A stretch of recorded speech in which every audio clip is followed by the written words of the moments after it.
Hai teman Warta, kembali lagi di sesi podcast kali ini bersama Alma dan Pak Bambang Deha. Kalau sebelumnya beliau hadir di sini sebagai Ketua Pembina YPTA Surabaya, kali ini ya di podcast saya tuh pengen banget mengulik beliau ketika menjabat sebagai Wali Kota Surabaya. Nah, Pak Bambang, selamat datang kembali di Selamat podcast. datang Mbak Alma. Terima kasih bisa diterima di podcastnya. Ya, terima kasih juga Bapak, luar biasa sekali. Langsung aja kita pengen tanya Pak tentang pengalaman Bapak ketika menjadi wali kota tuh kan luar biasa banget ya Pak ya. Saya sampai sekarang tuh sering lihat ya nama Bapak tuh ditutup ini loh Pak, ditutup yang di trotoar, tutup gorong-gorong itu ya. Itu. Nah, itu jadi salah satu yang menarik perhatian bahwa Bapak menggiat lingkungan sekali ya, sangat memperhatikan tentang tata kota Surabaya. Apalagi di tahun itu ketika Bapak menjabat itu sepertinya kota-kota di Indonesia yang memiliki trotoar yang bagus itu masih minim gitu Pak. Tapi Betul, pada saat itu Surabaya sudah menjadi salah satu ikonnya ya. Dan pengen tahu sih cerita tentang Bapak, boleh gak sih Pak diceritain pada saat Bapak menjabat sebagai wali kota gitu ya. Apa sih waktu itu program utama Bapak, tujuan utama Bapak untuk kota Surabaya ini? Ya, tadi menarik apa yang ditanyakan Mbak Alma ya tentang lingkungan. Iya. Saya senang bisa ada kesempatan untuk diskusi karena terus terang begitu saya terpilih sebagai kepala daerah, saya terus terang iri dengan kota-kota lain, tidak di Indonesia tentunya, kota-kota enggak usah jauh-jauh tetangga kita saja. Ya misalnya Singapura itu posisinya kira-kira sekitar 10 sampai 20 derajat di lintang utara Katulistiwa ya. Kita Surabaya ini kira-kira hampir sama tapi di bawah Katulistiwa. Iya. Logikanya kalau lingkungan Singapura bisa bagus, mestinya Surabaya bisa dibentuk seperti itu. Iri ya, begitu mendarat di bandara, bandaranya sudah luar biasa, lingkungannya, begitu ke darat masuk kota, aduh ini kok cantik sekali ya, kenapa kita nggak bisa contoh?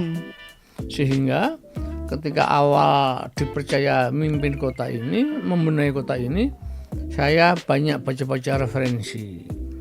Nah, yang menarik ada ya ilmu baru lah, pengetahuan baru yang saya petik dari banyak ada yang dari baca-baca, ada masukan tokoh, pengalaman banyak pihak.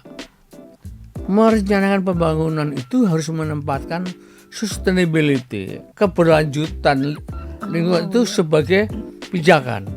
Jangan membuat rencana pembangunan kota mengabaikan persoalan keberlanjutan kota itu. Maintenance-nya bagaimana? Maintenance dan sebagainya. Nah, tadi bicara tentang trotoar ya misalnya. Memang tahun itu Surabaya itu karena inisiatifnya, karena prakarsanya, pada saat kejuaraan nasional di bidang KPU-an, nanti bisa dilacak, ada dokumentasi itu, karena saya diundang sebagai kepala daerah, menerima penghargaan banyak dari Kementerian PU. Dari 6 kategori yang dilombakan, Surabaya itu meroleh 5 juara 1 lah. 6 yang dilombakan kategorinya, 5 Surabaya juara 1. Apa saja contohnya? Ya misalnya penataan trotoar, perawatan saluran air, irigasi dan sebagainya. Senang saya, dan itu penghargaan dari Kementerian PU itu memotivasi saya untuk melanjutkan apa yang sudah kita rintis dan menginisiasi hal-hal baru yang belum. Tadi contoh trotoar. Jadi kondisi trotoar Surabaya saat itu mungkin lebarnya hanya 1 meter 2 meter, tapi jelek. Iya, seperti umumnya kota di Indonesia pada saat itu. Iya betul. Jadi nggak bisa lah untuk berjalan kaki dengan nyaman. Akhirnya yang saya ambil contoh itu Jalan Embong Malang. Embong Malang itu rintisan trotoar di mana trotoar itu lebarnya bisa dicek sekarang itu bisa antara 6 meter sampai 8 meter. Trotoar di jalan Tunjungan itu dibuat jalan enak, kemudian nyaman lah. Kemudian bahan, selain lebar, bahan trotoarnya juga bagus. Coba cek, itu keramik gitu. Iya, keramik. dan Iya, Pak.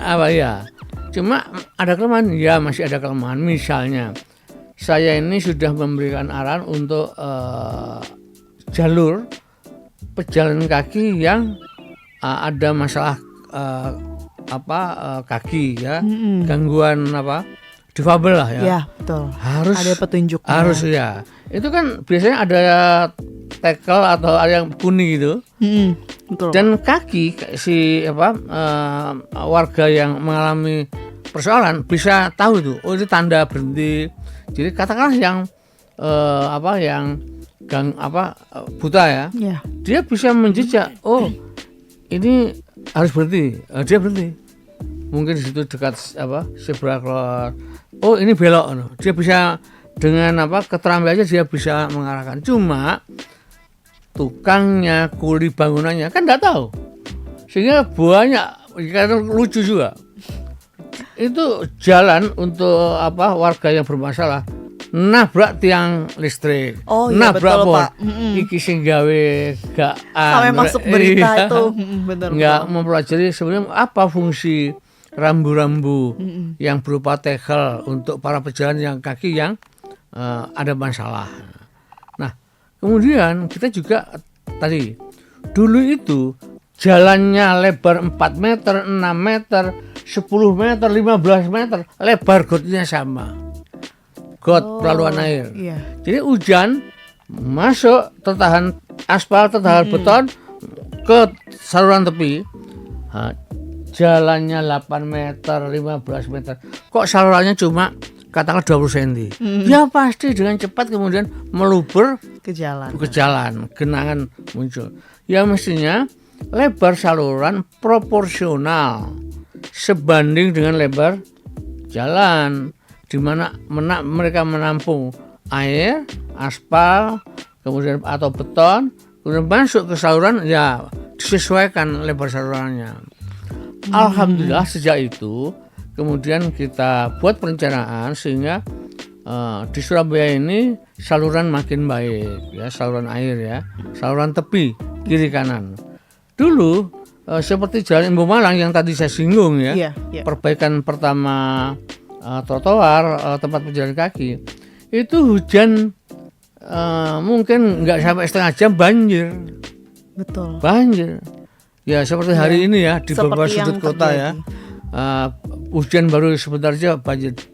Sekarang di Jalan Embong Malang itu pada saat setelah pembenahan selesai, hujan sejam pun tidak akan aman ya, tidak ada genangan. Betul. Seneng para pelaku usaha, seneng warga yang hampir tiap hari berlalu lintas lewat jalan protokol ini. Saya termasuk salah satu yang merasakan manfaatnya karena rumah saya di Praban, Pak Bambang. Jadi dekat sekali kan, saya selalu ngelihat nama Bapak di tutup gorong-gorong itu yang ini yang dulu sempat masuk berita bahwa Surabaya jadi salah satu ikon trotoar yang cantik, yang bagus, yang lebar ya pada itu terkenalnya yang manusiawi. Yang manusiawi. Ya, mestinya kepala daerah hadir harus membawa perubahan. Iya. Jadi kepala daerah itu hadir jadi pemimpin itu harus bawa perubahan. Kalau kemudian hadir nggak bawa perubahan yang lebih baik, buat apa? Iya. Ya, udah tidur aja di rumah. Ya. Tapi aku senang. Kemudian dari situ saya menemukan gorong-gorong, ya. Gorong-gorong yang luar biasa. Dan setelah itu kita bersihkan, relatif banjir bisa kita tekan. Nah, kita kembali ke tanam menanam. Ya. Jadi saya senang. Kemudian dinas-dinas terkait dengan program penanaman ini, apakah itu dinas pertanian, dinas pertamanan ya, yang menangani pertanian, kita diskusi apa tanaman yang cocok untuk ditanam Surabaya.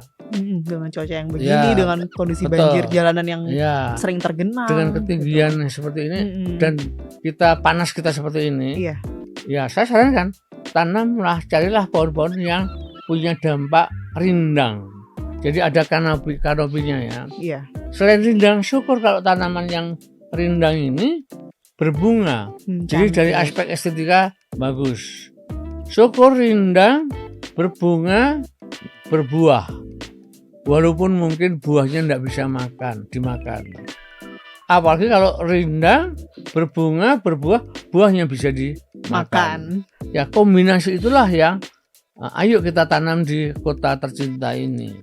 Sehingga generasi setelah kita itu merasakan, oh iya ya, para pendiri, para tokoh pendahulu kita, senior kita sangat memperhatikan masalah lingkungan. Generasi kita nanti ya bisa merasakan Surabaya itu tidak hanya bagus untuk hidup, bagus untuk studi, bagus untuk bekerja. Artinya kota ini kota yang baik lah untuk kelangsungan generasi kita. Nah, alhamdulillah kemudian kita banyak contoh yang dan sekarang sudah mulai bisa dinikmati. Apa contoh tanaman yang rindang yang memberikan dampak ngiyupi lah cara teduh lah. Jadi misalnya orang jalan di trotoar di lampu merah, ada tanaman yang rindang itu nggak panas, seger ya. Nah kemudian apa sih tanaman misalnya yang tadi katanya berbunga, berbuah tapi buahnya nggak bisa dimakan? Ayo ini bisa buat untuk teka-teki ya. Warga itu mengenali nggak jenis-jenis tanaman yang ada di kota ini. Jadi saya ambil contoh misalnya bintaro. Bintaro ini beracun buahnya. Ya ada bunganya putih begitu, buahnya tuh bulat cakep gitu. Jadi dari aspek estetika kita jalan ada bintaro, ada macam-macam itu indah, bisa kita nikmati. Nah kemudian kalau dimakan nggak bisa. Ada lagi buah semberit. Kalau warga kota Surabaya tahu tanaman di jalan di Sumatera misalnya, lihat di sana. Ada tanaman yang buahnya itu seperti jambu merah. Seperti jambu. Kita bisa tertipu kita dengan indahnya buah ini. Tapi sama. Ini tanaman asli Afrika. Kalau ditanam ya dimakan beracun juga, Pak. Ya. Oh, beracun. Ya. Tapi kalau kita nikmati di sepanjang jalan harus cakep ini. Di tengah hijaunya dedaunan ada buah seperti jambu. Orang banyak tertipu itu. Jadi Bapak Ibu, rekan-rekan, para pemirsa, ayo kita kenali berbagai jenis tanaman. Kemudian ayo kita tanam di kota tercinta ini. Jadi kota ini jadi nanti tambah makin indah. Makin indah. Ya. Betul. Saya ini pernah berjalan naik mobil di Cina dari kota Guangzhou ke dekat Hong Kong ya, sebelum di pantai itu. Kemudian setelah berhenti saya diajak makan siang sama wakil wali kotanya. Kemudian saya tanya, Pak, tadi sepanjang kiri kanan jalan banyak tanaman mangga. Bagaimana ceritanya kok tanam mangga? Dia cerita wakil wali kota ini, Pak, kita ini tanam mangga banyak di kiri jalan, di kanan jalan, tetapi tidak pernah sampai berbuah, Pak. Karena 4 musim. Jadi setelah berbunga, pentil tahu ya? Iya, masih kecil sekali. Ya masih kecil. Kemudian rontok, Pak. Wah, sayang sekali ya, Pak. Di Indonesia karena ganti musim. Kalau di kita di Surabaya ini kan saya dengar sudah banyak rekayasa teknik ya. Misalnya bagaimana memberikan pupuk yang bisa menghindari rontoknya bunga dan rontoknya buah yang masih kecil. Itu ada namanya KNO3, kalium nitrat. Teknologi terbaru. Biasanya para petani, yang tanam pohon itu, kalau tanam, misalnya tanam mangga atau tanam jambu atau tanam buah, enak-enak tapi baru berbunga rontok. Biasanya diberi kalium nitrat, KNO3 itu, menghindari rontoknya daun dan bunga. Sekarang petani canggih-canggih, luar biasa. Termasuk misalnya ini yang lain sudah berbunga, berbuah, punya kok tidak. Ada rangsangan untuk bagaimana mendorong akar ya, pertumbuhan akar, bagaimana mendorong pertumbuhan bunga, mendorong pertumbuhan buah. Kalau sudah tumbuh, dihindari bagaimana rontok. Cakep-cakep sekarang. Betul sekali. Ya, Padahal di Indonesia, di Surabaya ya Pak, mangga tuh bisa tumbuh subur. betul. Cuman sayangnya tidak ini ya, kayaknya jarang Ya. ya kalau di jalanan ya. Makanya harus tahu Untuk siklusnya. melihatnya. Kapan kita beri pupuk. Ya. Iya. Kan ada buah, ada tanaman yang siklusnya tetap, ya kan? Misalnya durian. Durian, rambutan, itu kalau buah rame-ramenya itu di sekitaran bulan Desember, Januari. Iya, Kita masih hitung mundur kan. Kalau buahnya bulan itu, kapan kita beri pupuk? Di mana pupuk itu merangsang pertumbuhan bunga dan buah. Termasuk mangga misalnya. Mangga itu butuh matahari yang cukup. Iya, cocok dengan Jadi Indonesia, ya, Surabaya. oke. Panasnya itu bukan mungkin katakanlah ini Juni Juli ya, mulai panas September. Ya kita mungkin sekarang mulai pupuk perangsang buah, perangsang bunga. Sehingga nanti pas bulan itu bergelantungan mangga di kota tercinta Di ini. kota tercinta. Dan mangga itu sekarang ya mungkin hasil persilangan, perkawinan, banyak sekali macam-macam. Oh iya, banyak Pak jenisnya Yang Pak. sebelum kita makan warnanya saja sudah Udah beda. merangsang untuk ambil Ada yang kuning, Ben- hijau, ya. hijaunya merah. bentuknya, kemudian kematangannya ya, warnanya berubah, kulit ya, merangsang kita. Jadi kita kalau bisa sekali lagi jangan nanam sekarang tanam, apalagi kalau hasil riset memang positif.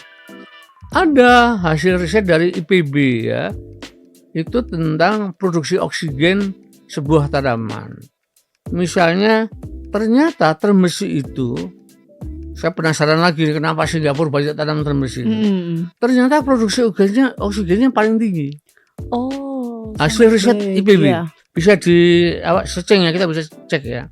Kemudian karena hasil produksi oksigennya bagus, otomatis daya serapnya terhadap karbon dioksida, salah satu polutan, itu tinggi. Padahal Betul. polutannya banyak. Tidak hanya karbon dioksida. Tadi sempat saya singgung misalnya timbal. Iya. Jadi dulu Pertamina itu mengeluarkan bensinnya mengandung timbal. Setelah saya dapat masukan banyak pihak, saya kemudian kirim surat resmi kepada Pertamina. Dan Pertamina merespon surat saya.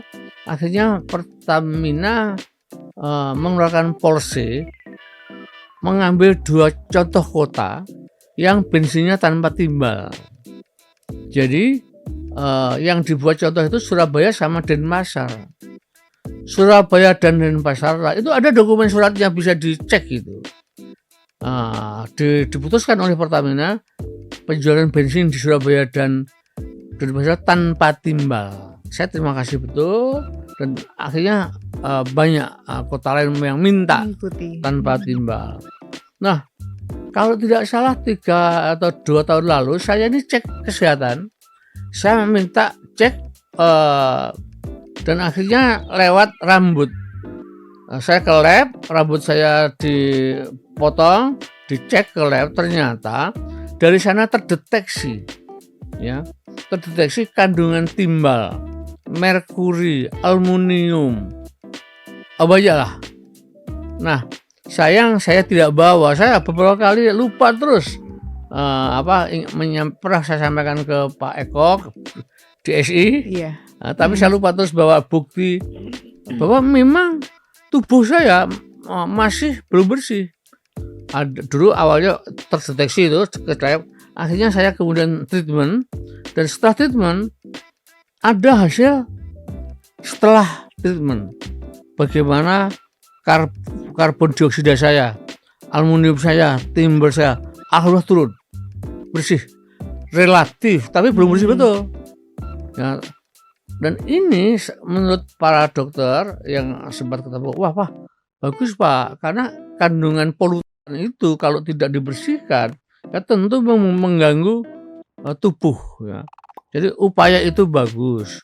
Syukur kemudian ini banyak dilakukan warga kota sehingga tahu kondisi kesehatannya. Nah, pemerintah kota tadi ketika tahu hasil riset itu ya tanaman jangan sekedar tanam. Artinya tanam termesi itu selain dampak rindang ya, juga memproduksi O2 banyak, menyerap polutan CO2 banyak. Tanam termesi. Dan terus saya tanam termesi. Bahkan kalau warga kota memperhatikan di perempatan itu memang sengaja saya tanam termesi supaya kalau lampu merah panas si pengendara itu berhenti nggak kepanasan. Ini mestinya bisa dilanjutkan. Jadi di perempatan tanamlah termesi. Kalau ada alasan Pak nanti mencah trotoar, ya caranya nanam lah. Kalau tanamnya mulai kecil dia tidak merusak. Nah, kalau itu dilakukan sehingga pengendara ini ketika lampu merah panas nggak emosional segera pengen jalan. Ya apa yang terjadi?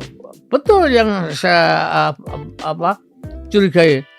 Panas lampu merah ya tentu maunya kalau hijau langsung tancap gas. Dan klakson. Iya, klakson. Jadi kalau itu terjadi, lampu merah pun warga tidak emosional karena ternyata diatur baik. Nah, karena ini hal baru ya tentu ke depan kota-kota lain bisa merancang dengan jauh lebih baik ya.